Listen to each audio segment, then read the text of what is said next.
কাল শুরু সনাতন ধর্মাবলম্বীদের সবচেয়ে বড় ধর্মীয় উৎসব শারদীয় দুর্গাপূজা। উৎসবের আনন্দ আরও বাড়িয়ে দিতে বৃহস্পতিবার আরও একদিন বাড়ল ছুটি। এবার পূজার নিরাপত্তায় পুলিশের পাশাপাশি থাকবে র্যাব, বিজিবি আর সেনাবাহিনী।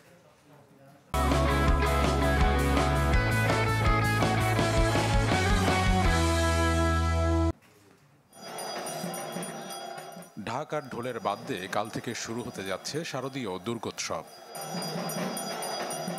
এরই মধ্যে শেষ হয়েছে 5 দিনব্যাপী এই উৎসবের প্রাথমিক প্রস্তুতি। দুর্গাদেবীকে আমন্ত্রণ জানাতে সেজে উঠেছে মন্দিরগুলো।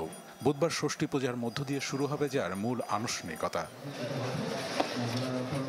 উৎসবের আনন্দটাকে আরও বাড়িয়ে দিতে মিলছে বাড়তি একদিনের ছুটি। ঢাকেশ্বরী মন্দির পরিদর্শন শেষে এমনটি জানিয়েছেন প্রধান উপদেষ্টার বিশেষ সহকারী মাহফুজ আলম। বৃহস্পতিবারে সরকার আজকের ভেতরেই একটি প্রজ্ঞাপন হয়তো জারি করবেন। এর মধ্য দিয়ে আমরা দেখব যে পূজার ছুটি একদিন বাড়ানো হয়েছে। এদিকে পূজা ঘিরে কোনো হুমকি নেই বলে জানিয়েছেন DMP commissioner Mainul Hasan.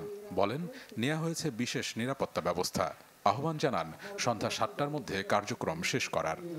Police অনেক অ্যাক্টিভ রোলে ফিরে আসছে এবং এই যে পূজা অনুষ্ঠান আমরা অত্যন্ত দৃঢ় মনোবল নিয়ে এই যে আমাদের যে উপর যে দায়িত্ব কর্তব্য আছে সেটি পালন করব।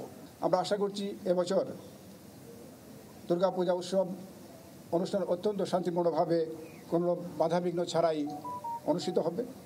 গাজীপুরের কৃষি গবেষণা ইনস্টিটিউট পরিদর্শনে পূজার নিরাপত্তা নিয়ে একই কথা জানান স্বরাষ্ট্র ও কৃষি উপদেষ্টা জাহাঙ্গীর আলম চৌধুরী।